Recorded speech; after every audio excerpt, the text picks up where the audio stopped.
Libro del Génesis, capítulo 27, versículos 30 a 38. Apenas había terminado Isaac de bendecir a Jacob, justo cuando Jacob salía de la presencia de su padre Isaac, su hermano Esaú regresó de cazar. También él preparó un buen guiso y se lo llevó a su padre diciéndole: que mi padre se incorpore y coma de la casa de su hijo, para que tu alma me bendiga. Le preguntó su padre Isaac: ¿quién eres tú? Él respondió: soy Esaú, tu hijo primogénito. Entonces Isaac se llenó de gran espanto y preguntó: ¿quién es pues el que trajo la casa? Me la presentó y comí de todo antes de que tú vinieras. Lo he bendecido y por tanto quedará bendito. Cuando Esaú oyó las palabras de su padre, lanzó un tremendo grito lleno de amargura y pidió a su padre: bendíceme a mí también, padre mío. Este le dijo: tu hermano ha venido con engaño y ha recibido la bendición que te pertenecía a ti. Él contestó: con razón se llama Jacob, pues me ha suplantado 2 veces. Me arrebató la primogenitura y ahora se lleva la bendición que me pertenecía a mí. Y preguntó: ¿no te ha quedado una bendición para mí? Respondió Isaac y dijo a Esaú: le he constituido tu señor, le he dado a todos sus hermanos como siervos y le he entregado el trigo y el mosto. ¿Qué voy a hacer por ti, hijo mío? Respondió Esaú a su padre: ¿solamente tienes una bendición? Bendíceme también a mí, padre mío. Y Esaú rompió a llorar a gritos. Cuando llegó Esaú con su padre, se encontró con que el hermano menor había recibido la bendición en su lugar y no fue bendecido ya con una segunda bendición.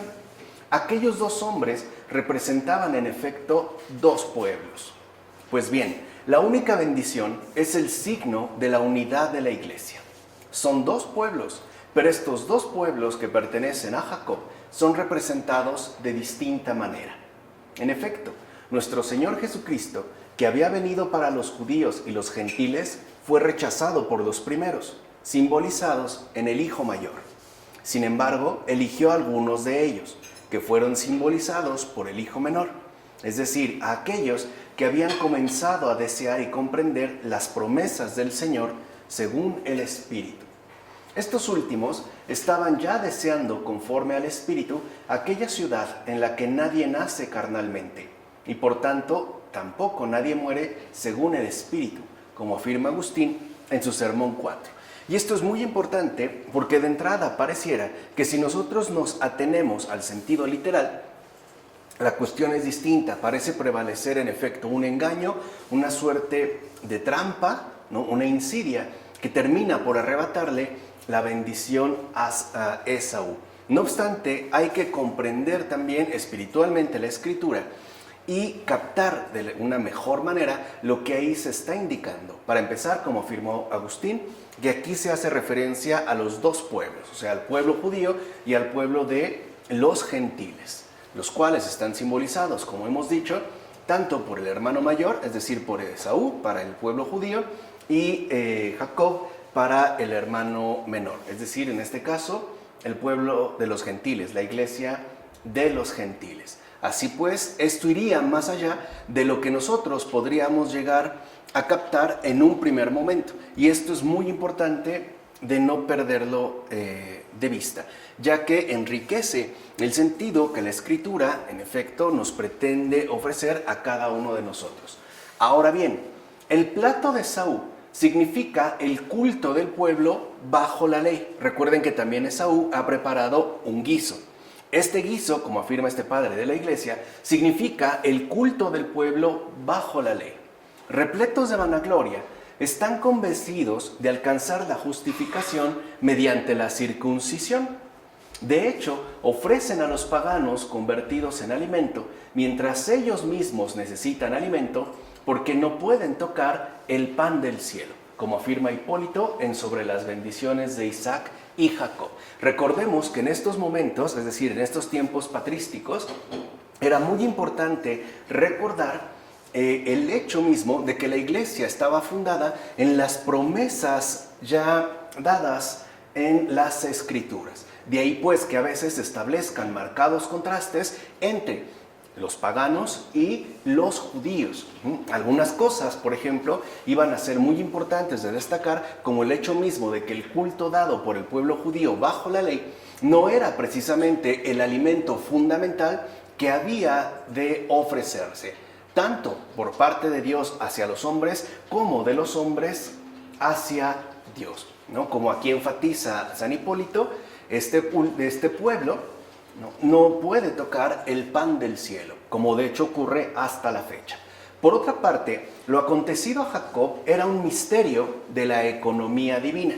Recuerden que cuando se habla de la economía divina, se está hablando de esta sabia administración de la salvación, conforme al plan divino que Dios ha tenido preparado desde antes de la creación del mundo. Bueno, en efecto, cuando la Escritura dice que Isaac se llenó de gran espanto, es esto lo que viene a significar, que Isaac quedó pasmado ante lo sucedido, porque de antemano veía que gracias a su hijo menor, es decir, a Jacob, los gentiles serían bendecidos por Dios y asimismo entrarían en la alianza de la promesa hecha a los patriarcas. O sea, no es un espanto en el sentido habitual en el que nosotros lo entendemos, sino que tiene que ver con un asombro debido a la desmedida bondad que Dios ha manifestado y que es aquello que ha comprendido en su momento, o que mejor dicho, ha experimentado ya en su momento el propio Isaac. Es decir, quedar pasmado ante lo que Dios está, anunciando. O sea, que los gentiles también van a ser bendecidos por Dios y por ende no quedarán excluidos de la alianza hecha a los patriarcas. Esta es la razón por la que Jacob, en el momento de nacer, se agarraba al talón de su hermano Esaú. Y efectivamente, Esaú es el primero, es el mayor. Jacob es el segundo. Pero ya desde nacer, se agarra al talón de su hermano. Y ciertamente el último pueblo, por seguir fielmente las huellas de los profetas, se adueñaría de la primogenitura, es decir, el ser hallado el primero en la nueva alianza, como afirma también Hipólito. O sea que, de acuerdo con los padres de la Iglesia, el pueblo de los gentiles, el pueblo cristiano, es aquel que se mantuvo aferrado a las huellas dejadas por los profetas, que ya estaban expresadas en el hermano mayor, es decir, en este caso, en el pueblo judío. Y es esto lo que conduciría a que este último pueblo, este segundo pueblo, se adueñara finalmente de la primogenitura y por ende apareciera ya como el primero dentro de la nueva alianza. Recuerden que aquí los papeles, por así decirlo, se han invertido. Esto no significa que ahora el que ha pasado a segundo plano, es decir, el pueblo judío, quede excluido de la nueva alianza. Simple y sencillamente ha pasado de ser el primero a ser ahora el segundo, porque también es evidente que esperamos, porque Dios mismo así lo quiere, la salvación entera del pueblo judío. Pues bien, Esaú se lamentó muchísimo, pero no por haber perdido las bendiciones espirituales, y esto también es muy importante de captarlo, sino por verse privado de los buenos frutos de una tierra bendita. O sea, digamos que no se llenó de amargura por haber perdido todas estas bendiciones espirituales que contenía en sí la primogenitura, sino por el hecho de ya no verse dueño de una tierra fértil que produciría abundantes frutos. O sea, lo que le pesó en este caso a Esaú fue el verse despojado de una fuente de riqueza meramente terrena, es decir, material. Se lamentó no por no poder ser justo, sino por no poder ya esclavizar a su hermano. O sea, ahora él tenía la pretensión de esclavizar al hermano menor, a su propio hermano. Pero ahora esta pretensión de esclavitud ha quedado desbaratada. Su amargura, entonces, no era por no poder heredar la vida eterna, sino porque la tierra de los cananeos no sería su heredad, que pareciera, ¿no?, como la pretensión fundamental que el pueblo judío manifestó durante mucho tiempo. O sea, el hecho de tener una tierra geográficamente localizada y que en todo caso apuntaría a la antigua tierra de Canaán. Incluso, como bien sabemos, Y esto es algo que también se va a expresar en versículos posteriores. Esaú manifestó finalmente envidia de Jacob. Y esta envidia, a su vez, se traduce en un intento de asesinato. O sea, Esaú, como menciona Efrén de Nisibi en este comentario sobre el Génesis, tuvo envidia de Jacob e intentó matarlo. O sea, ahí ya se revelan, digamos, los secretos que guardaba en lo más íntimo de su corazón. Ciertamente, las palabras que le dijo Isaac a Esaú, o sea, tu hermano ha venido con engaño y ha recibido la bendición que era tuya, de manera misteriosa, significan que el verbo de Dios se encarnaría y tomaría la forma de esclavo, para que, nacido sin ser conocido, recibiera la bendición del Padre y la compartiera también con nosotros. Cuando Hipólito, en este texto sobre las bendiciones de Isaac y Jacob, habla o se refiere a nosotros, está hablando evidentemente del pueblo de los gentiles. O sea que en realidad, para algunos, por ejemplo, la encarnación misma aparecería como una suerte de engaño, ¿no? Un nacer sin ser conocido, pasando pues desapercibido, pero al mismo tiempo recibiendo por completo la plenitud de la bendición del Padre, que a su vez iba a derramar sobre cada uno de nosotros, tomando incluso la forma de esclavo. Así pues, aquí sí vale la pena preguntarse, ¿qué es lo que significa vino con engaño y se llevó la bendición? Busquemos con atención el significado de engaño y veremos de qué se trata. Mira bien, lleva los pecados de otros y los lleva con paciencia, aunque sean de otras personas. Esto es lo que significa tener la piel de cabrito, es decir, el llevar con paciencia los pecados de otros. Recuerden que Jacob, en efecto, fue recubierto por su madre por una piel de cabrito. En consecuencia, todos los que por la unidad de la iglesia soportan, fíjense, llevan, ¿no?, con paciencia pues los pecados ajenos, imitan a Jacob. Y aquí es donde se puede observar esta línea de fidelidad del pueblo cristiano, es decir, esta fidelidad a las huellas dejadas por los profetas. De hecho, el mismo Jacob está en Cristo, descendiente también de Abraham. En efecto, nuestro Señor Jesucristo, que no cometió pecado alguno, llevó sobre sí los pecados de todos los otros. Y aquel cuyos pecados fueron perdonados, ¿acaso considerará como despreciable llevar los pecados de los demás? Así pues, si Jacob simboliza a Cristo, lleva los pecados de los otros, es decir, la piel de cabrito. ¿En qué consiste entonces el engaño? Como afirma Agustín en el Sermón 4. O sea, lo que para nosotros pudiera ser un engaño, en realidad apela a un proceder misterioso de Dios que, repito, está siempre en orden a la economía de la salvación, es decir, a esta sabia distribución de la redención que Dios mismo ha llevado a cabo.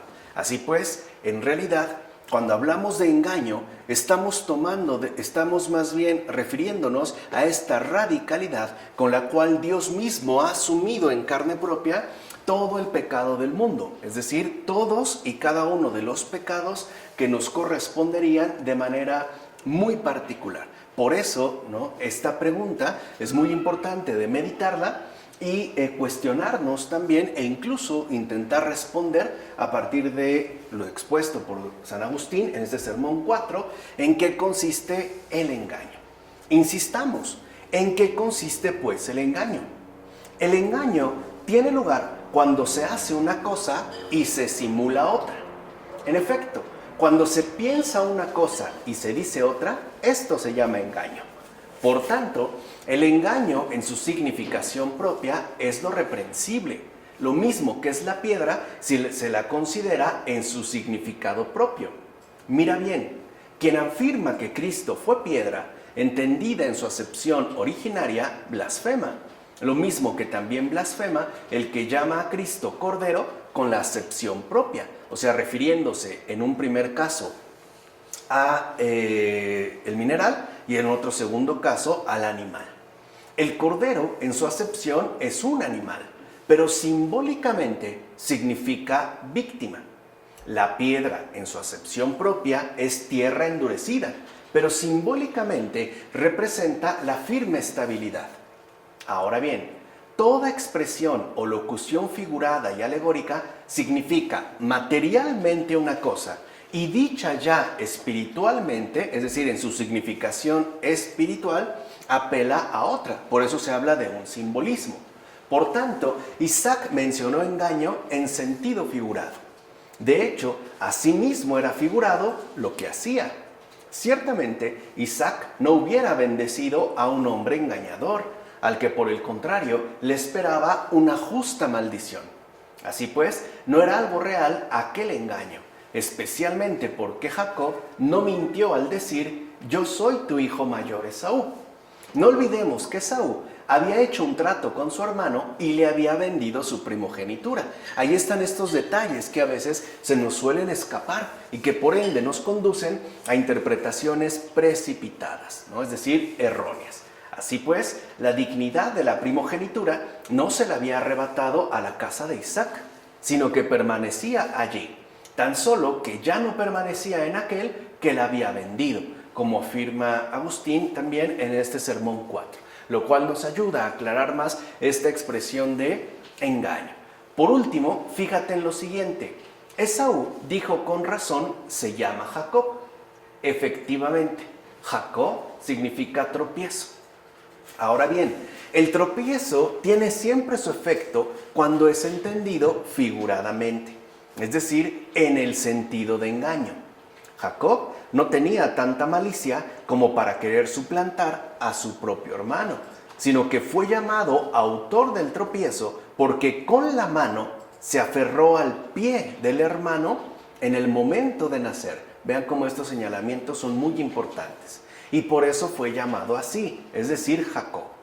Ahora bien, incluso para quienes viven conforme a la carne, tropiezo es la vida de quienes viven según el Espíritu.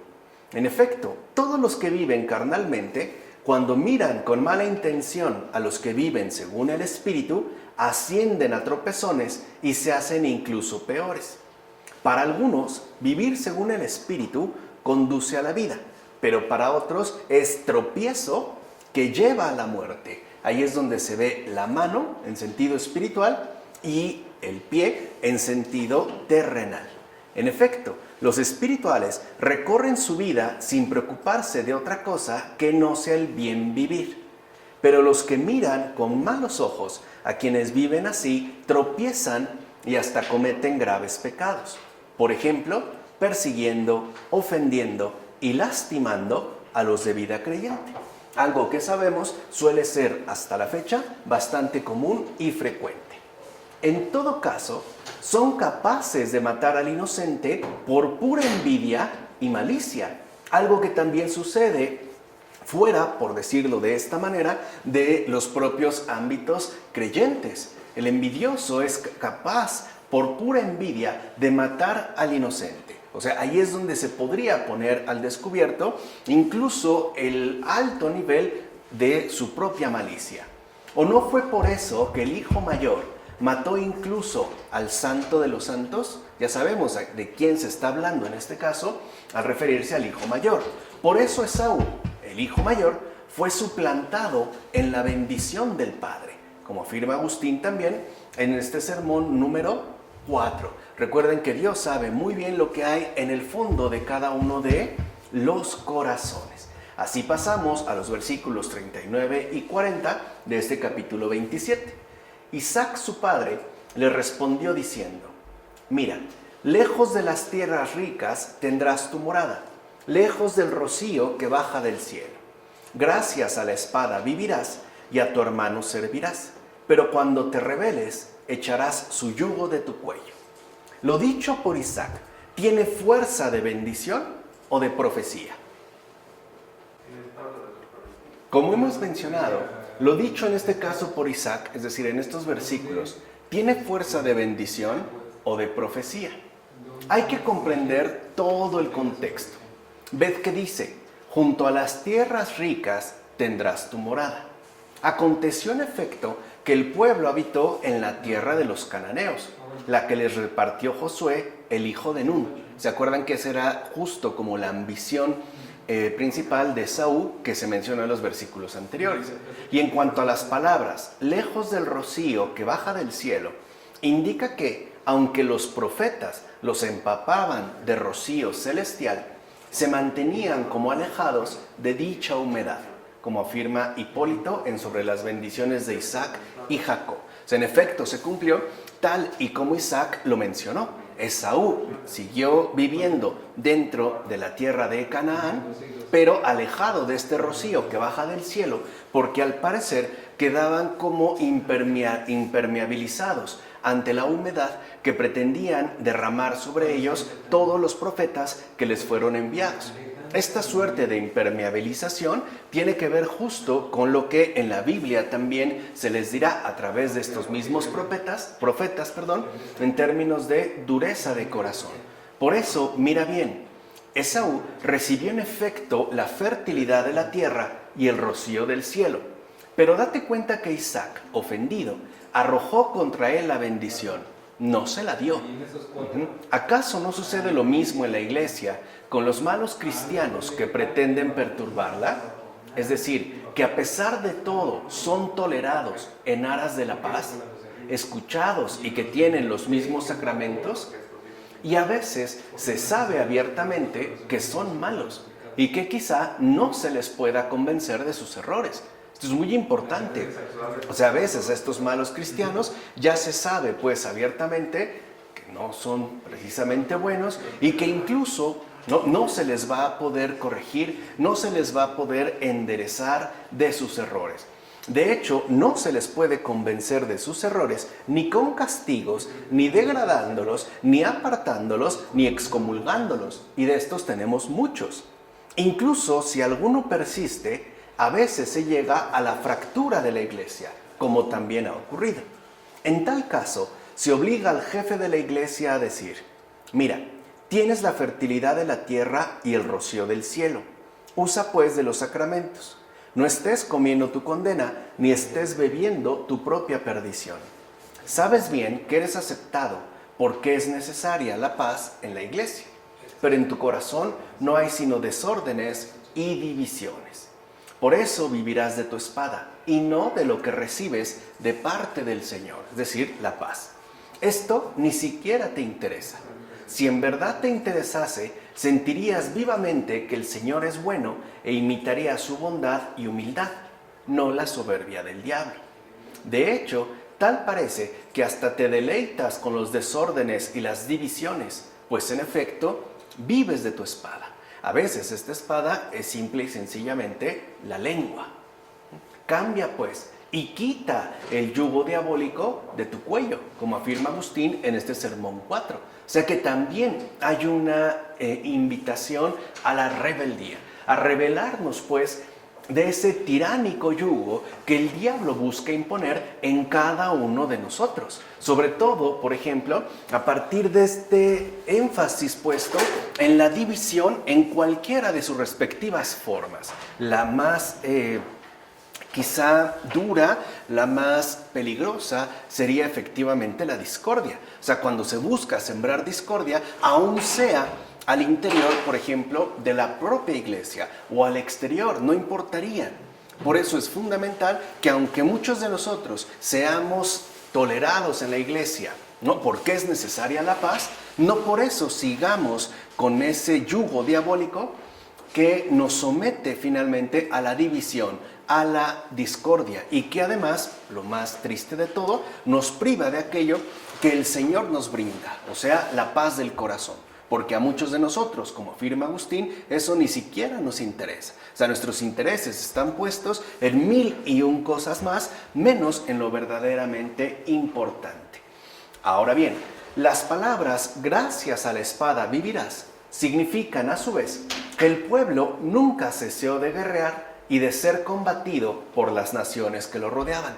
Esto ya lo vimos cuando expusimos, ¿no?, la Biblia en su contexto a partir del pueblo, según lo puesto de manifiesto por las mismas escrituras.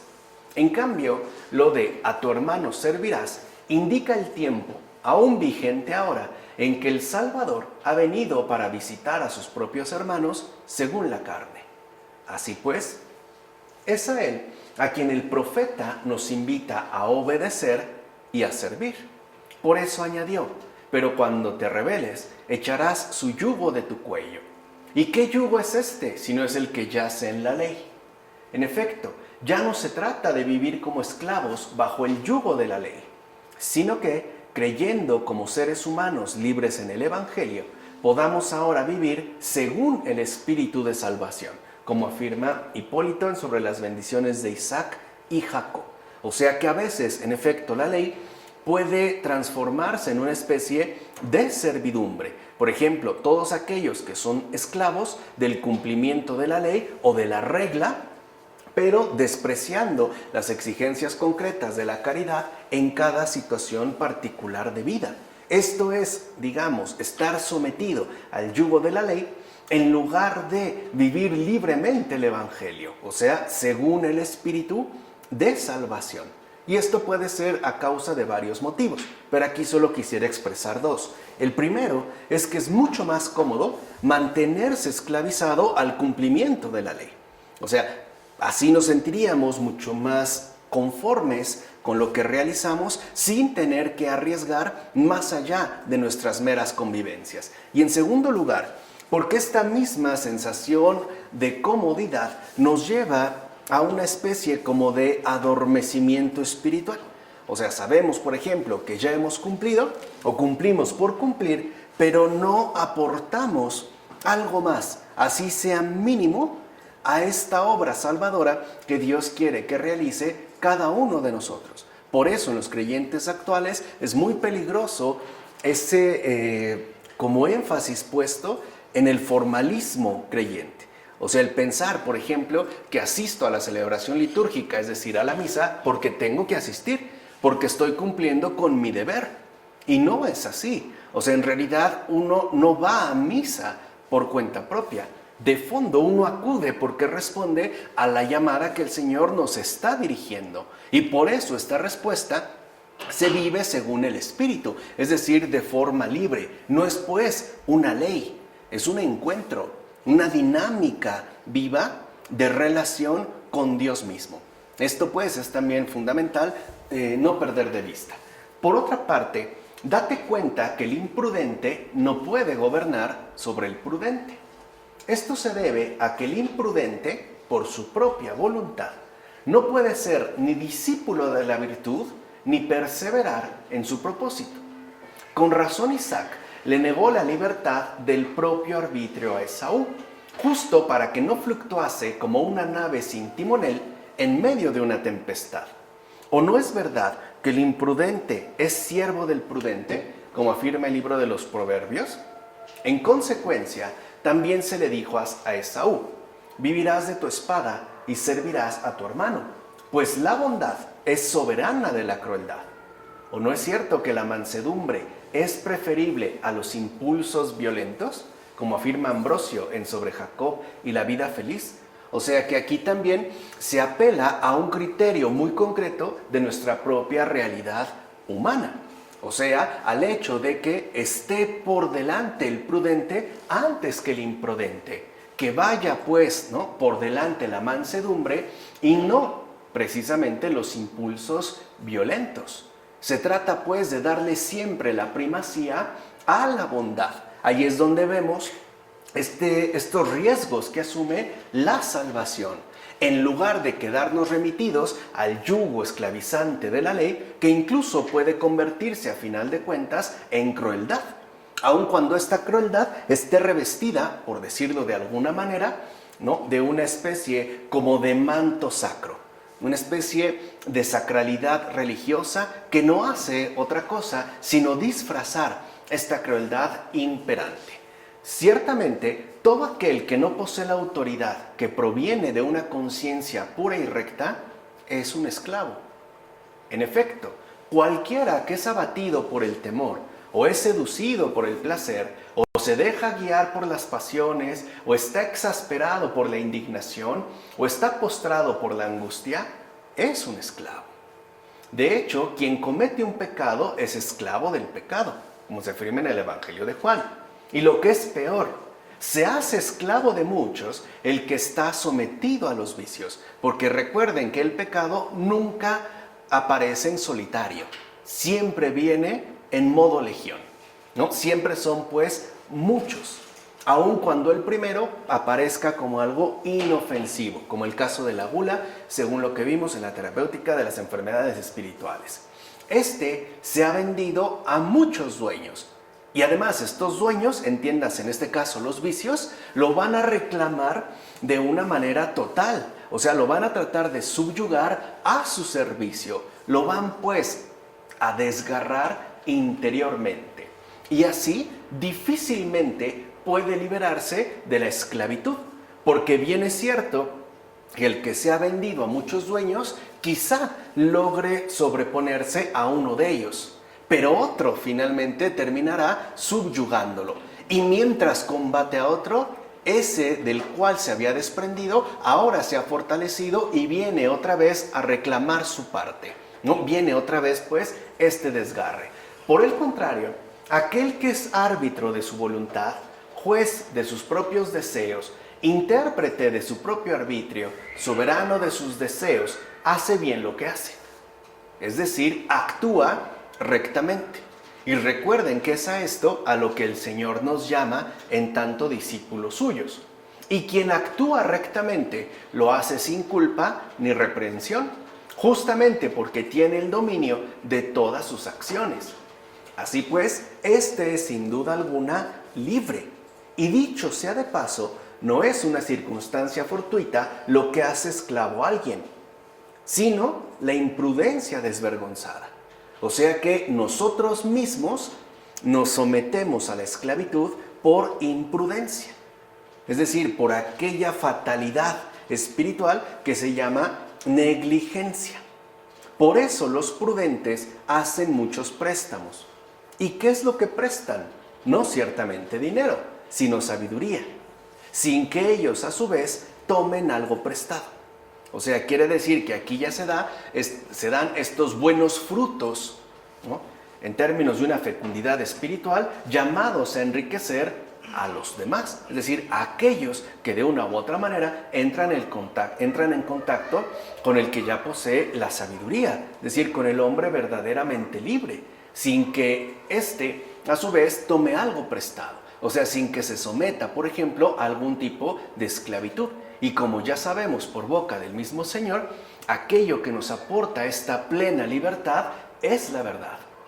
Porque solamente la verdad es aquello que nos permite realizar lo que Ambrosio mencionó. Es decir, ser árbitro de la propia voluntad, juez de los propios deseos, intérprete de nuestro propio arbitrio y soberano de nuestros deseos. O sea, solo la verdad es aquello que en efecto nos permite actuar rectamente. Por último, toma en cuenta también lo siguiente. Las palabras de Isaac dichas a Esaú significan dos futuros pueblos. Uno, hijo de la esclava, y el otro, hijo de la libre. La letra, en efecto, es esclava, mientras que la gracia es libre. Por eso el pueblo que fija su atención en la letra deberá seguir durante mucho tiempo al intérprete de la enseñanza espiritual. En todo caso, no vayamos a pensar que se trata de algo meramente negativo, ya que asimismo será palpable en su momento el provecho obtenido de este seguimiento. Es decir, cuando comiences a obedecer al hermano libre según la gracia por tu propia voluntad y no por mera coacción. O sea que nosotros, en efecto, no podemos saltarnos la realidad concreta de la letra, sino que tenemos que asumirla y profundizarla hasta alcanzar libremente, o sea, según la gracia, ¿no? Ya no por obligación, sino por una total convicción, aquello que en efecto se nos quiere ofrecer, o sea, el sentido espiritual. Así llegamos a los versículos 41-45 de este capítulo 27. Esaú odiaba a su hermano por la bendición con que le había bendecido su padre, y pensó en su corazón: ya están cerca los días de duelo de mi padre, entonces mataré a mi hermano Jacob. Le contaron a Rebeca las palabras de su hijo mayor Esaú, Y ella mandó a llamar a Jacob, su hijo menor, y le dijo: tu hermano se quiere vengar de ti matándote. Ahora, hijo mío, escucha mi consejo. Ponte en marcha y huye a donde mi hermano, a Harán. Quédate allí algún tiempo hasta que se le pase la furia a tu hermano, hasta que se calme su ira contra ti y se olvide de lo que has hecho. Entonces mandaré a buscarte allí. ¿Por qué he de perderos a los dos en un solo día? Para empezar, no debemos dejar sin justificación a los padres porque han preferido el hijo más joven al mayor. En efecto, hemos de tener cuidado de que alguno, siguiendo su ejemplo, haga un juicio injusto entre sus hijos. Por ejemplo, considerando que uno debe ser amado y el otro tenido en menos. Mira que de ahí se provocan enemistades entre hermanos. O sea que también los padres jugamos un papel muy importante en las enemistades que se dan entre los hermanos. O sea, no solo es una cuestión que les atañe a ellos como hermanos, es una cuestión que involucra directa y notablemente a los propios padres. O sea, a veces justo porque hemos seguido un juicio incorrecto, dándole preferencia a alguno y teniendo a otro en menos. Y por acrecentar también el vil dinero, incluso se trama el crimen de fratricidio. Así pues, la misma medida del afecto debe extenderse por igual a todos los hijos, aunque nos cueste, aunque involucre hacernos una determinada violencia. Ciertamente admitimos que el afecto al más cariñoso lleve consigo algo de demasía. O sea, que en efecto al más obediente, al más cariñoso, al más noble, pues tengamos como cierta preferencia. Pero no por eso debemos olvidar que el ejercicio de la justicia debe ser para todos del mismo rasero. O sea, no porque uno sea, por ejemplo, más cariñoso, entonces deberá tener obligatoriamente mayor cariño. Debemos de aplicar este criterio de justicia para todos y cada uno de los hijos. Ciertamente, se da más al hijo predilecto si se busca para él el amor de sus hermanos. Pero se le quita más a aquel que está abrumado por la envidia que suscita una injusta preferencia. Y vean, aquí hay como dos criterios que si nosotros los tomáramos en serio, nos ayudaría a arreglar muchas enemistades filiales, es decir, muchas enemistades entre hermanos. Repito, si realmente nosotros preferimos al predilecto, es porque dentro de esta preferencia estamos contribuyendo también al incremento del amor de parte de sus hermanos. Pero el problema es que esto puede conducir a lo siguiente. El que no recibe esta preferencia o los que son señalados con un cierto rechazo, entonces se verán abrumados por la envidia que suscita precisamente esta injusta preferencia. Todo hijo que sea desdeñado, o sea, todo hijo que quede abrumado por la envidia, siempre dirá: es que lo prefieres a él o a ella, es que lo quieres más a él o a ella. ¿Esto qué está, digamos, qué es lo que está expresando? Que en efecto hay una injusta preferencia. O sea, que no se ha procedido justamente con respecto a los hijos. Mira pues Esaú, que amenazaba con matar a su hermano. O sea, sí se dan casos donde puede incubarse, ¿no?, en el corazón de una persona un odio mortal hacia su propio hermano o hermana. Incluso se puede llegar al asesinato, o por lo menos a una especie de daño sumamente grave. De hecho, ni el ser hermano gemelo, ni el respeto por los padres le apartaba del furor fratricida. O sea, vean cómo cuando nosotros no actuamos con justicia, o sea, cuando nos falla la rectitud, pues, en el amor debido a los hijos, nos exponemos a graves peligros. Y ni siquiera la propia realidad del hermano o la hermana, o ni siquiera la presencia o el respeto debido a los padres, podrán apartar de ese corazón, ¿no?, la envidia y ese furor de matanza. Así pues, date cuenta que Rebeca no prefería, por así decirlo, un hijo al otro, sino un hijo justo al otro injusto. En efecto, en aquella madre piadosa tenía más importancia el designio misterioso de Dios que el propio hijo. Aquí es donde vemos este otro nivel. O sea, en este caso, Rebeca no es que prefiriera a uno solo por su carácter, por decirlo, más noble, sino por el designio que este hijo contenía. Cierto, Rebeca no prefería a Jacob sobre su hermano, sino en cuanto lo ofrecía al Señor, ya que sabía que solo él podía mantenerse en la posesión del don. Porque si no, si recaía, por ejemplo, en el caso de Esaú, al ser imprudente, se iba a perder absolutamente todo. Así pues, para ella era muy grave que Jacob se implicara en una culpa más grave todavía si perdía la gracia de la bendición recibida, como afirma Ambrosio. O sea que en realidad el verdadero motivo por el cual Rebeca muestra esta preferencia hacia Jacob es espiritual, porque sabe que de Jacob va a depender la permanencia y la pervivencia de la bendición ya dada desde Abraham. Es decir, en este caso, desde su abuelo. No puede interrumpirse esta continuidad. Así pues, vemos cómo a veces lo que nos falla es que nos atenemos a criterios meramente mundanos. Por ejemplo, a nuestros propios afectos o tendencias afectivas, ¿no? Hay algún hijo o hija con el cual sintamos de alguna manera una mayor cercanía o ciertamente una mayor preferencia. Pero esto no nos puede negar también la importancia o el peso que tiene lo espiritual dentro de nuestro humano acontecer. En todo caso, aprendamos de Rebeca cómo hemos de prever para que la envidia no estimule la ira y la ira no se precipite al fratricidio. Aquí ya se nos dio una clave muy fundamental para enmendar a veces estas enemistades. Número 1, lo primero que tenemos que hacer es prevernos para que la envidia no se apodere de un corazón. Eso es lo primero. La envidia tampoco va a brotar espontáneamente.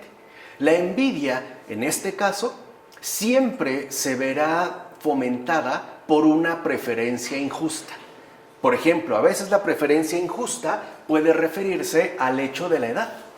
A lo mejor porque es el más pequeño o es el más chiquito, ¿no? Y el otro no entiende, o sea, por qué realmente se le da preferencia solo porque sea menor a él o a ella, ¿no? Entonces, lo primero es prever. ¿Por qué si no? Si nosotros somos desprevenidos en la impartición recta de la justicia, incluso en el ámbito de los afectos, lo que se va a generar es envidia. Y la envidia, a su vez, lo que va a promover o a estimular es la ira. Entonces ya el comportamiento ya es un comportamiento de enojo y de molestia. Vienen ya, por ejemplo, las ofensas, las agresiones. Si esta ira, a su vez, no es combatida, si esta ira no es refrenada, incluso me atrevo a decir, si esta ira no es contraatacada, esta ira llegará el momento en el que se va a precipitar al fratricidio. Por ejemplo, atentando contra la vida de su hermano o su hermana, o incluso atentando contra la vida de sus propios padres. Por eso es tan delicado la impartición recta de justicia aún en el ámbito de afectos, porque si no pueden acabar en una verdadera tragedia. Que venga pues Rebeca, es decir, que intervenga la paciencia, que siempre custodia la inocencia para no ceder el sitio a la ira. Entonces, cuando estos dramas ya se han desatado, lo que sigue a continuación como remedio es la paciencia. La paciencia, por ejemplo, en relación a las actitudes que ahora nuestros hijos o hijas ya están manifestando. En primer lugar, porque no son manifestaciones meramente arbitrarias, sino que, como dijimos hace un momento, como nos lo ha hecho ver ya claramente el muy grande Ambrosio, remiten directamente a la propia responsabilidad, tanto paternal como maternal. O sea, ahí también los padres están involucrados. Muchas veces los hijos, los padres, van a padecer lo que no corrigieron en sus hijos. Van a ser pues los primeros que se vean involucrados. Por eso se va a requerir paciencia. En efecto, retirémonos en algún lugar más alejado hasta que el tiempo haya mitigado la indignación y sea olvidada la ofensa. O sea, también nosotros no nos precipitemos en nuestras respectivas reacciones, porque lo único que vamos a hacer entonces es crear un incendio sumamente difícil de acabar.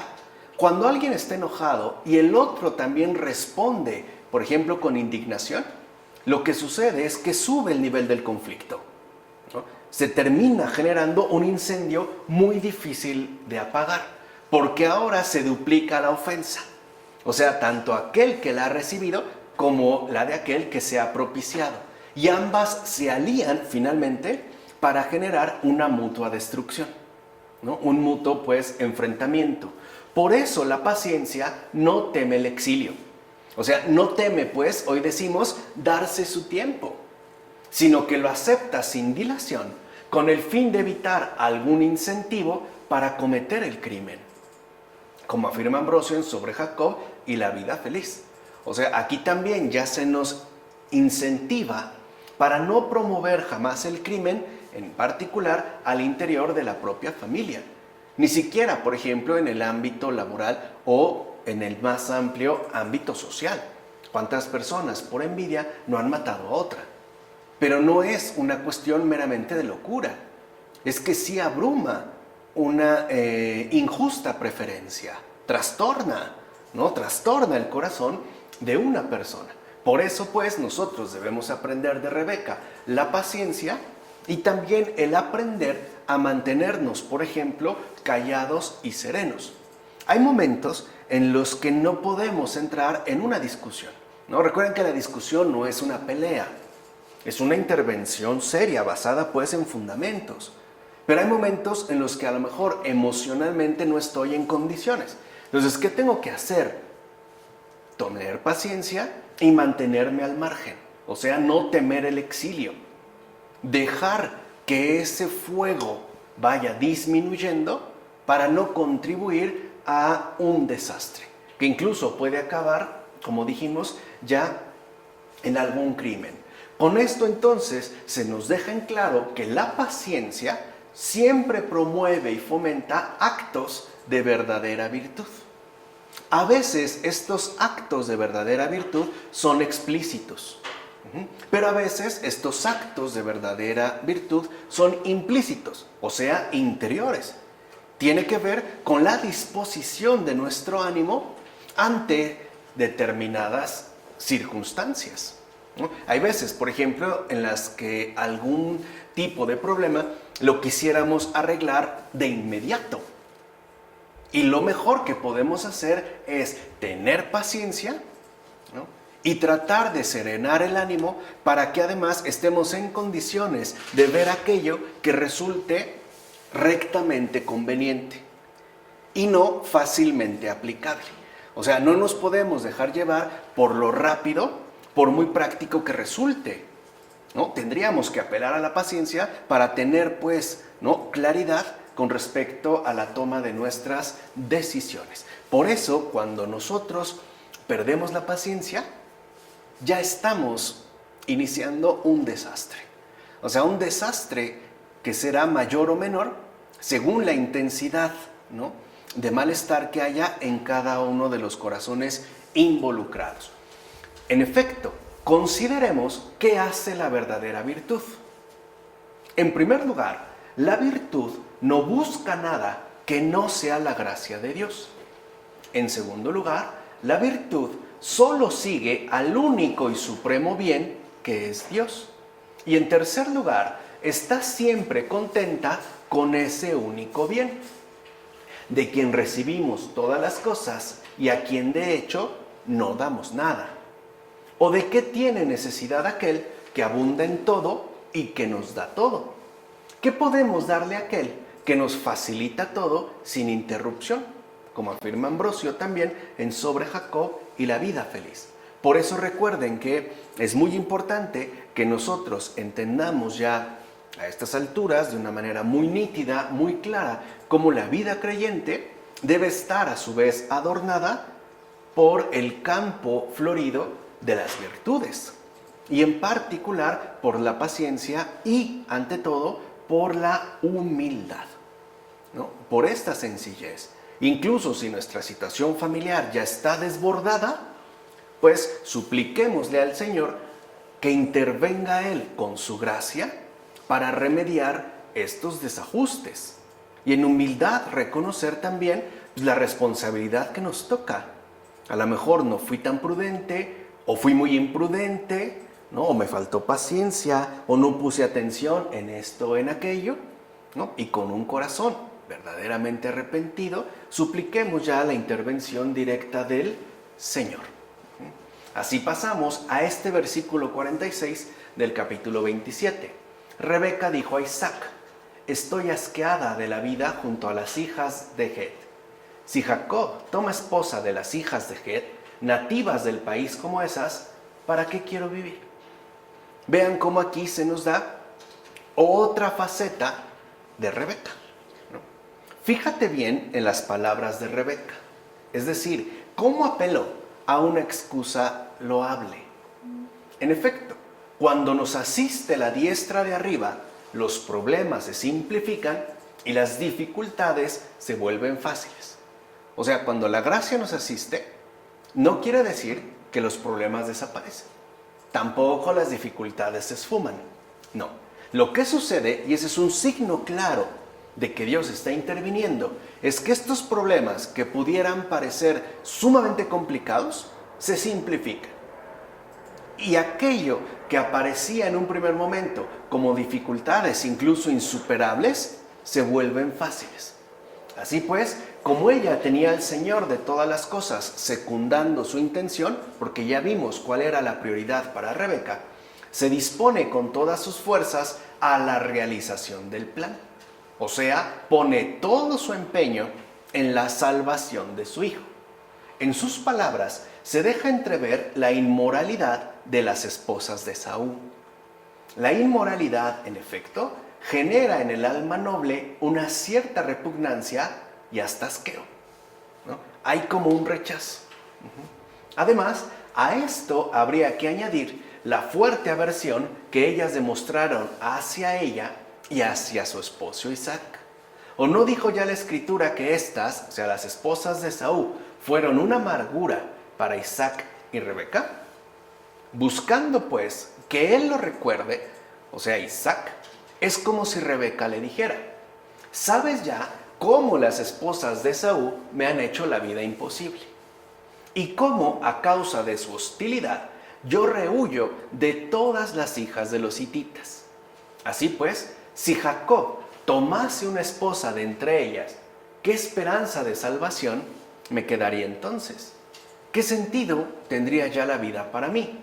Si nosotros no tenemos ya fuerzas para resistirlas, y en consecuencia, si Jacob se anticipa a tomar esposa de entre las hijas de esta tierra, es que la vida ha terminado ya para nosotros. Como afirma Juan Crisóstomo en las homilías sobre el Génesis. O sea, aquí se expone pues el verdadero drama de la vida humana. Porque ¿qué queda de las virtudes cuando la inmoralidad ha finalmente vencido? ¿Qué esperanzas tenemos para una persona que parece haber erradicado de su alma todas las virtudes? Ninguna. Incluso una persona así, a un hijo así, a una hija así, es muy fácil darla por perdida. Ya. O sea, ya como que se fue pues de nuestras manos. Parece que ya está, ¿no?, sobrepasada su alma de inmoralidad y por ende que no cabe algún espacio, aunque sea mínimo, para la virtud, para las virtudes. Se nos va pues la esperanza de salvación y por eso podemos ver a una persona plenamente hundida en la inmoralidad como una persona finalmente perdida. Es que este ya está perdido, ya está perdida, ya no encuentro, ¿no?, por dónde poder finalmente agarrarlo. Por eso es tan importante, repito, que el alma creyente esté adornada con las múltiples flores de las virtudes, que sean también como antídotos eficaces contra cualquier presencia de inmoralidad. Así llegamos ya al capítulo 28, versículos 1 a 9. Isaac llamó a Jacob y después de bendecirle, le ordenó lo siguiente: no tomes esposa de las hijas de Canaán. Ponte en camino, ve a Padán Aram, a casa de Betuel, tu abuelo materno, y búscate allí una esposa entre las hijas de Labán, hermano de tu madre. Que el Sadai te bendiga, te haga crecer y multiplicarte, y te conviertas en una multitud de pueblos. Que te conceda la bendición de Abraham, a ti y a tu descendencia, para que poseas la tierra en que resides, que Dios otorgó a Abraham. E Isaac envió a Jacob, que fue a Padán Aram, junto a Labán, hijo de Betuel el arameo, hermano de Rebeca, la madre de Jacob y de Esaú. Esaú se enteró de que Isaac había bendecido a Jacob y le había enviado a Padán Aram a buscarse allí esposa, y de que al bendecirle le había ordenado lo siguiente: no tomes esposa entre las hijas de Canaán. Se enteró también de que Jacob había obedecido a su padre y a su madre y había ido a Padán Aram. Entonces se dio cuenta Esaú de que las hijas de Canaán no le eran gratas a su padre Isaac. Se encaminó Ismael y tomó por esposa, además de las que tenía, a Mahalat, hermana de Nebaiot e hija de Ismael, hijo de Abraham. Jacob, en atención a las súplicas de su madre Rebeca y a las indicaciones de su padre Isaac, se mostró humilde y obediente y se marchó. Y como bien sabemos, cuando iba de camino, llegó a un lugar en que puso una piedra de cabecera y se durmió. En sueños vio una escala que llegaba hasta el cielo, y ángeles de Dios subían y bajaban por ella. Y el Señor que estaba sobre ella le decía: Jacob, Jacob, no temas, yo estoy contigo, y seré tu compañero de camino. Pues bien, queridos hermanos, el bienaventurado Isaac, al enviar a su hijo a Mesopotamia, era figura de Dios Padre. Y Jacob, a su vez, era imagen de nuestro Señor Jesucristo. En efecto, Isaac, dejando de lado a las mujeres de la región en que vivía, envía a su hijo para que tomara esposa en una tierra lejana. Esto sucedió porque Dios Padre había de enviar a su hijo unigénito, quien después de apartarse de la sinagoga, tomaría nupcias entre los gentiles, es decir, uniría consigo a la iglesia. Esto se cumplió verdaderamente cuando los apóstoles dijeron a los judíos: era necesario anunciaros en primer lugar a vosotros la palabra de Dios, pero ya que os juzgáis indignos de la vida eterna, nos volvemos a los gentiles, como afirma Cesáreo de Arles. O sea, que hay una figura, ¿no?, también de esta economía de salvación establecida entre el Padre y el Hijo por obra del Espíritu Santo. No va a ser aquí, pues, donde tú encuentres tu esposa, sino en una tierra lejana. Y el Hijo ahí muestra también la obediencia al Padre y acepta aquello que el propio Padre le aconseja, ¿no?, que el propio Padre le indica. Por eso es que para la obediencia siempre se requiere una completa humildad. O sea, saber que el Padre es el mayor de todos y aquel que en efecto nos acompaña, y además se anuncia, como lo ha dicho, como nuestro fiel compañero de camino. O sea, que no vivimos jamás en algún tipo de orfandad. Además, mira cómo el justo Isaac le predice todo a Jacob, y con ello le da apoyo suficiente para consolarlo, es decir, presagiando su retorno y la posesión de la tierra, y también la promesa de que su linaje llegaría a ser una multitud, además del hecho de que la unión de las naciones provendría de sus descendientes. Así pues, tras oír todo esto, Jacob se marchó. Por otra parte, ¿acaso no ves también cuánta prudencia mostró su madre Rebeca para poder rescatarlo de un grave peligro? Y date cuenta que lo hizo sin resaltar la maldad de su hermano Esaú. En todo caso, solamente le dio un consejo apropiado para persuadirlo de un plan conveniente, como afirma Juan Crisóstomo en las homilías sobre el Génesis. O sea que en un primer momento, esta figura, ¿no?, expresada del Padre y del Hijo en orden a la salvación, también apela, por ejemplo, ya a la resurrección. La promesa de que ha de volver al lugar al que pertenece. ¿Y a dónde pertenece nuestro Señor? Al cielo, a Dios mismo, a la derecha de Dios. ¿Y volvió o no volvió? Sí volvió. El Padre ciertamente cumplió su promesa, ¿no? Le está como prediciendo todo. Le está adelantando todo. ¿Para qué? Para poder consolarlo. Eso también es un regalo. Ahora, una cosa es que te hagan una predicción y otra cosa es la realización de esta predicción. Ahí se ve la parte, digamos, realmente humana del Señor, ¿no? Por eso, cuando el Señor dice en la cruz, Padre, en tus manos encomiendo mi espíritu, es decir, confío en todo lo que tú me has dicho. Está pues en tus manos la promesa que me has hecho de volver finalmente a ti. Y esto se vincula justamente también con el proceder de Rebeca. ¿Por qué? Porque Rebeca no obra, por ejemplo, contra Esaú, sino que apoya a Jacob. ¿Qué quiere decir? También se muestra prudente al darle un consejo a su hijo Jacob, pero sin acudir a la maldad de Esaú. Y ahí es donde vemos también tanto la prudencia como la paciencia. O sea, le da un verdadero consejo apropiado. ¿Para qué? Para que realice un acto conveniente. Porque a veces, por ejemplo, queremos estimular a los hijos, pero por medio de resaltar la maldad de los hermanos. Ay, ve tú, es que el otro nunca quiere o nunca me obedece. Entonces, ahí que se genera contienda. Ahí que se está sembrando discordia.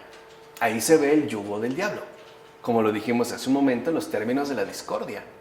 No, o sea, si nosotros queremos dar un consejo apropiado, no tenemos por qué hacerlo a partir de denigrar a otra persona, y menos tratándose de un hermano o hermana. Porque entonces la motivación ya no es, pues, la bondad, sino que la motivación aquí real sería la maldad. Y esto tuerce finalmente los caminos. Pasamos a los versículos 10 a 17 de este capítulo 28. Jacob partió de Beer-sheba y se dirigió a Harán. Al llegar a un cierto lugar, se dispuso a pasar allí la noche porque se había puesto el sol. Tomó una piedra de aquel lugar y colocándosela como cabecera, se acostó allí mismo. Entonces tuvo un sueño. Una escala apoyada sobre la tierra tenía la cima tocando el cielo, y los ángeles de Dios subían y bajaban por ella. El Señor estaba sobre ella y le dijo: Yo soy el Señor, el Dios de tu padre Abraham, el Dios de Isaac. Voy a darte a ti y a tu descendencia la tierra sobre la que estás acostado. Tu descendencia será como el polvo de la tierra.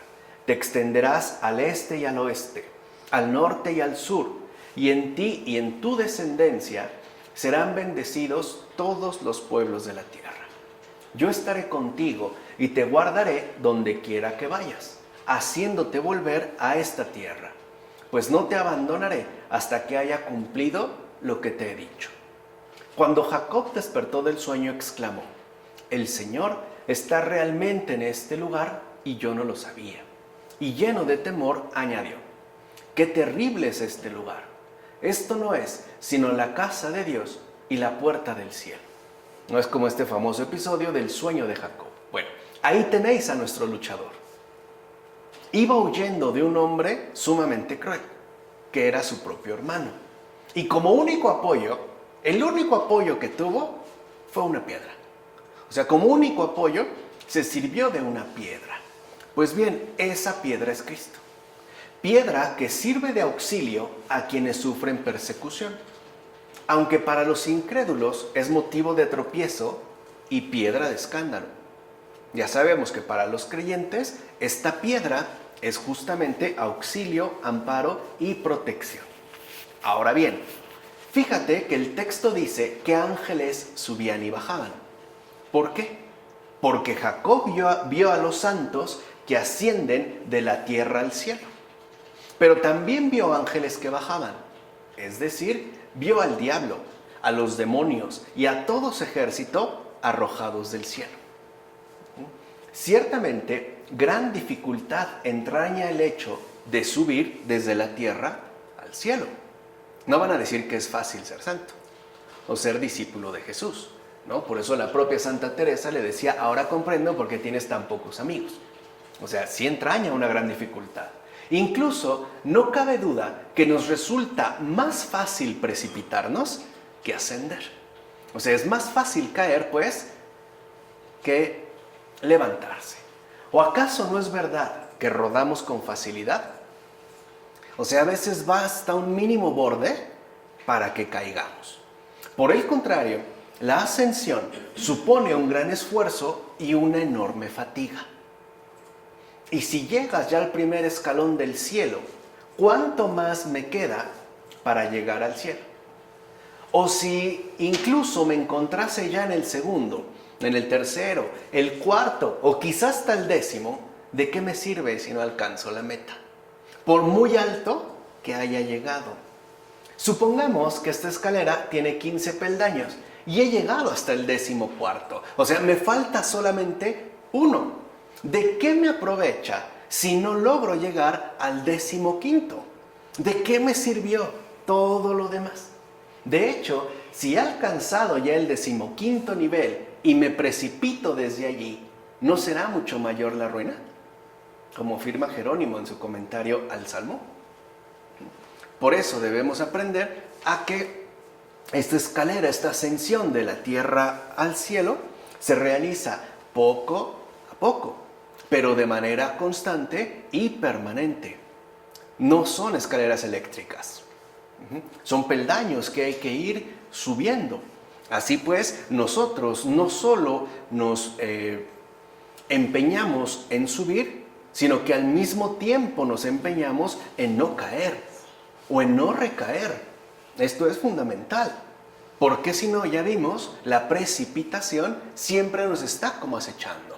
¿Cuántas veces pareciera que hemos alcanzado un cierto nivel de mejoramiento y pasa alguna cosa y nos vemos nuevamente abatidos, ¿no? Como si nos hubiésemos caído de lo alto? Por ejemplo, a lo mejor habíamos decidido ya no decir mentiras, íbamos muy bien y de repente otra vez, ¿no? Y ahí es donde viene incluso un doble esfuerzo, o sea, un volver a empezar, además teniendo la carga de lo que ya perdí, o sea, de lo que finalmente, ¿no?, se me escapó, por muy arriba que hubiera llegado. Es más, hay personas, no sé, por ejemplo en México, que si se decidieran a subir la pirámide del Sol, está grande, y faltándoles un escalón, tropezaran y cayeran, y pongamos que no tienen ningún accidente ni ninguna quebradura de hueso, difícilmente se pondrían a volver a subirla. Lo más fácil sería renunciar. Bueno, ¿qué antídoto tenemos para este desánimo? La humildad. Ser lo suficientemente humildes de que caí, pero que puedo volver a empezar de nuevo, una vez más. Y ahí es donde se vuelve a involucrar lo que yo les había dicho, paciencia y humildad. La humildad siempre estimula la paciencia y la paciencia siempre también estimula a la humildad. ¿De acuerdo? Ahora bien, nunca antes se menciona que Jacob haya colocado una piedra sobre su cabeza, sino cuando iba huyendo de su perseguidor. Recuerden que Esaú ya había dicho, además, ahí se sobreentiende, ¿no?, cuando dice que pensó en su corazón, que incluso Esaú se mostró altanero, porque lo ha de haber mencionado, siervos y siervas que tenía a su alrededor. Voy a matar a mi hermano, o sea, tratando de presumir, ¿no?, la hazaña. Por eso literalmente se corre la voz. O sea, no es algo que pensara solo en secreto, sino que para él implicaba también una especie de admiración sobresaliente, ¿no?, que lo admiraran pues por su respectivo propósito. Así pues, esta piedra le sirvió de apoyo y descanso. ¿Y quién sino Cristo es quien nos brinda el apoyo y el descanso en toda preocupación? Porque eso también hay que tenerlo en cuenta. En efecto, el Señor también nos brinda apoyo en cualquier preocupación, pero no solo apoyo, también descanso. Y este descanso es el que a veces nosotros no recibimos. O sea, queremos que Dios nos apoye, ¿no?, que Dios manifieste su bondad, pero no queremos descansar en Él. O sea, como si apeláramos más a lo que podemos recibir de Él que a Él mismo. Por eso Jacob, al despertar, tomó aceite y ungió la piedra. Aquí está pues el misterio, como afirma Jerónimo en su comentario al Salmo. O sea, es esta unción que Jacob expone a través de esta piedra. ¿Cuál es esta unción? ¿A qué se refiere pues este misterio? ¿Por qué Jacob unge la piedra? Porque el Señor nos da simple y sencillamente la consolación. Y no es la consolación de Dios, la unción que sana el alma, que permite descansar el alma. O sea que a través de este gesto, ¿no?, que hace Jacob, se nos indica que esta piedra, es decir, Cristo, es la única fuente de consuelo para cualquier ser humano. En especial, cuando este ser humano se ve acosado por múltiples preocupaciones, cuando se ve perseguido por múltiples perseguidores, ya sean otros seres humanos o incluso demonios o sus propios vicios. Él nos va a dar también este ungüento, ¿no?, saludable de la consolación. Por otra parte, no leemos que Jacob se marchara con camellos, asnos o caballos. Lo único que leemos es que llevaba un cayado en la mano. Así pues, para tomar esposa, Jacob marchó lejos y llevó consigo un cayado. Cristo, por su parte, para desposarse, o sea, para redimir con su iglesia, descendió y llevó consigo el madero de la cruz. Lo afirma Cesáreo de Arles en el sermón. Pues bien, Jacob vio la puerta del cielo abierta y una escala que subía a lo alto. Este es en efecto un símbolo de nuestro Salvador.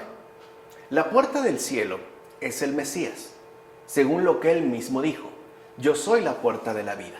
Todo el que pase por mí vivirá para siempre, ¿no?, como afirma en el Evangelio de Juan. En consecuencia, la escala que vio Jacob es un símbolo por medio del cual se logra ver que los hombres justos del mundo inferior suben al mundo superior. Por esto también es símbolo de la cruz de nuestro Salvador, ya que por medio de su cruz, a modo de una escala, uno pasa de lo inferior a lo superior. O sea, también ya se estaba pues aquí indicando de manera simbólica la muerte y la resurrección del Señor, como menciona a Frates en Sobre la Oración. O sea que Jacob, al ver ascender y descender ángeles de Dios, vio previamente a Cristo en la tierra. O sea, ya se le había prefigurado la encarnación, que es justo el centro de la salvación. Por eso los ángeles manifestaban ya el obsequio de un servicio devoto, como afirma Ambrosio. O sea que los verdaderos ángeles también son siempre fieles a los designios de salvación que Dios tiene preparados. Son servidores, son enviados pues de Dios mismo, como afirma Ambrosio. Así pues, el camino ya está abierto gracias a la resurrección de Cristo. La escala apoyada en la tierra que sube hasta el cielo es la cruz de Cristo, y gracias a ella es que se nos permite acceder hasta el cielo. Es decir, es lo único que nos conduce realmente hasta el interior del cielo. En consecuencia, en esta escala están colocados los muchos peldaños de las virtudes. Así es como uno asciende.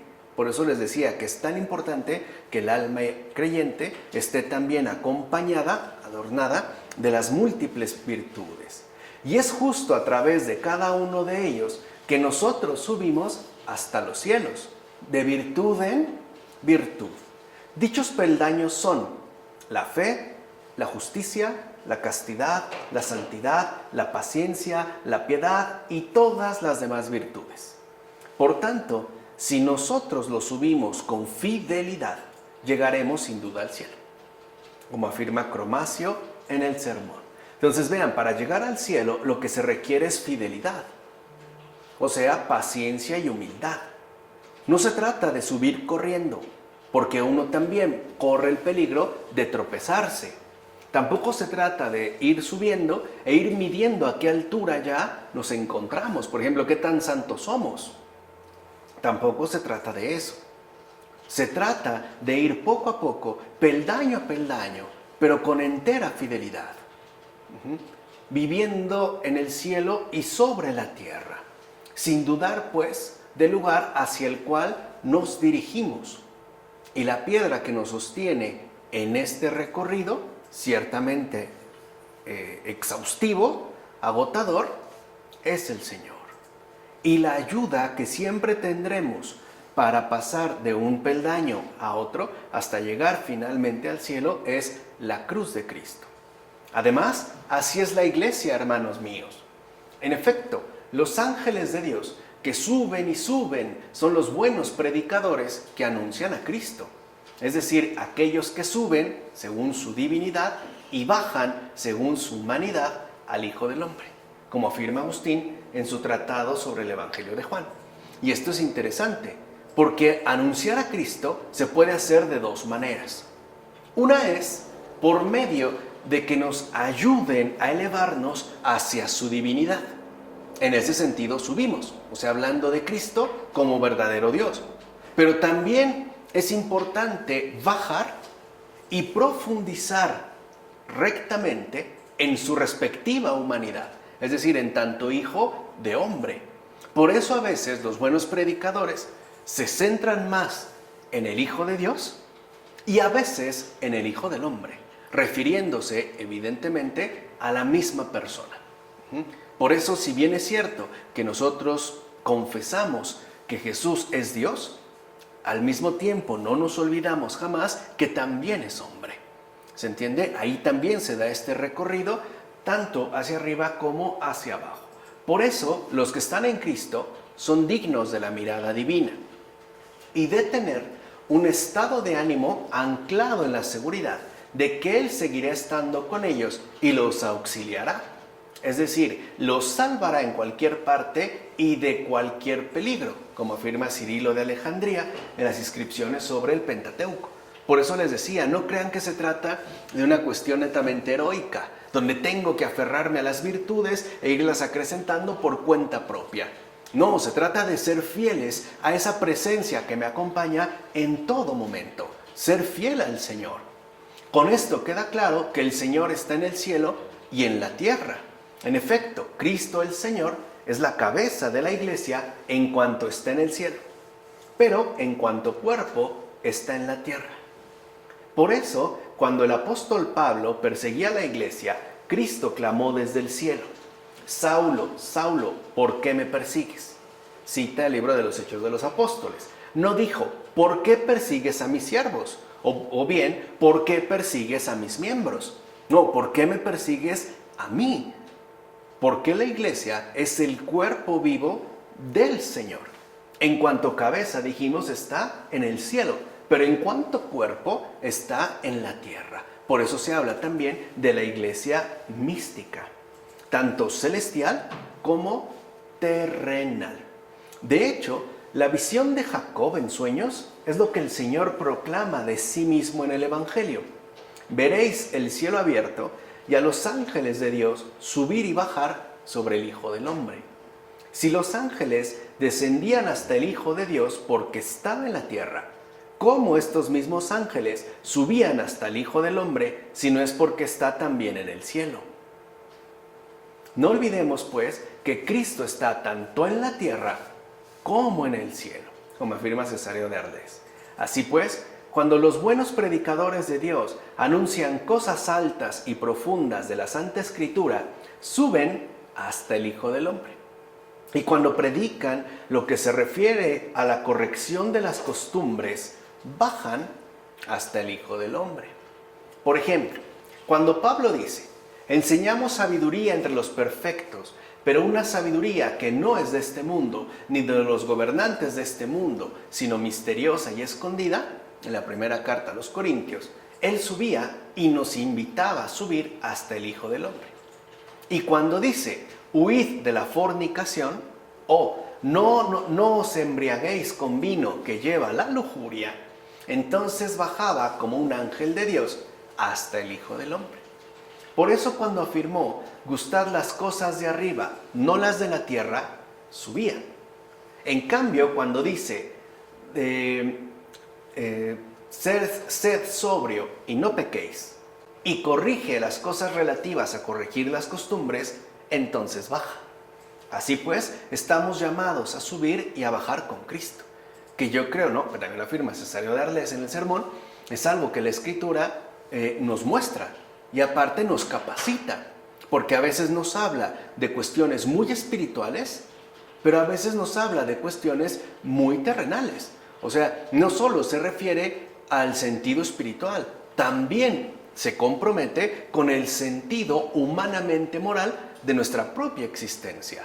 Por eso nosotros, si bien es cierto que pretendemos llegar al cielo, no lo hacemos sino atravesando seriamente la tierra, o sea, tomándonos muy en serio lo que aquí nos corresponde. Ciertamente, la escala que vio Jacob es la iglesia. Vean todo el significado, ¿no?, que los padres van extrayendo. Es la iglesia, que tiene su nacimiento en la tierra, pero su modo de vida proviene de los cielos. Por ella suben y bajan los ángeles cuando los evangelistas anuncian, por un lado, los supremos misterios de la divinidad de Cristo, y los oyentes, por otro, asimismo denuncian a dichos oyentes las respectivas debilidades de su humanidad. Así pues, los evangelistas suben cuando se elevan a la contemplación de las realidades celestes, pero asimismo bajan cuando instruyen a sus oyentes acerca de cómo han de vivir entre las realidades terrenas, como afirma Beda en las homilías sobre los evangelios. Porque ser cristiano no es fugamundi, o sea, no es salir corriendo de este mundo para refugiarme, quién sabe cómo, en las realidades meramente celestes. No, ser cristiano es también tener claro cómo se ha de vivir aquí en la tierra, que es también lo que había mencionado el presbítero Juan, ¿no? Estamos en el mundo sin ser del mundo. Y eso es algo que también tiene que aprenderse. Y eso es algo, si lo quieren ver, muy temporal, o sea, muy de nuestra realidad concreta. Y mira también lo siguiente. Cuando Dios vio que Jacob emprendió el viaje siguiendo el consejo de su madre, y que emprende el camino sin ninguna clase de consuelo, Cristo quiso desde el principio del viaje fortalecer la resolución de Jacob. Por eso se le apareció y le dijo, yo soy el Dios de Abraham, el Dios de tu padre Isaac. Es decir, yo he hecho que el patriarca y tu padre experimenten un gran aumento de prosperidad.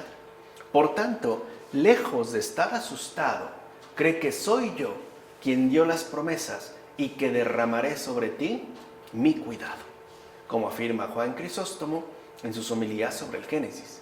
Y en efecto así es y sigue siendo. El Señor sigue derramando sobre cada uno de nosotros su respectivo cuidado. El problema es que nosotros descuidamos lo que Él derrama sobre nosotros. No es que Él nos niegue su gracia, es que nosotros nos negamos a recibirla. Por eso debemos, creo yo, recuperar esa experiencia plena de cercanía por parte de Dios, de este acompañante fiel que está a nuestro lado en todas y cada una de nuestras situaciones humanas, brindándonos, como dijimos, auxilio, apoyo, consuelo, consejo, también corrección, también incluso motivación, enseñándonos a veces a subir, pero a veces también enseñándonos a bajar, ¿no? Eso es lo que experimentó el gran, por ejemplo, San Ignacio de Loyola. Cuando en una ocasión ya había pasado varios días, ¿no?, ante el Santísimo, teniendo visiones celestes impresionantes, ¿no?, y el Señor, digamos, lo baja. Y literalmente lo baja a la fuerza, porque le pregunta a Ignacio, ¿qué estás haciendo? Y dice, Señor, aquí te estoy contemplando, adorando tu divina majestad. Y el Señor así como le dice, bueno, sí, ¿y quién te dijo? O sea, ¿quién te dijo que hagas esto?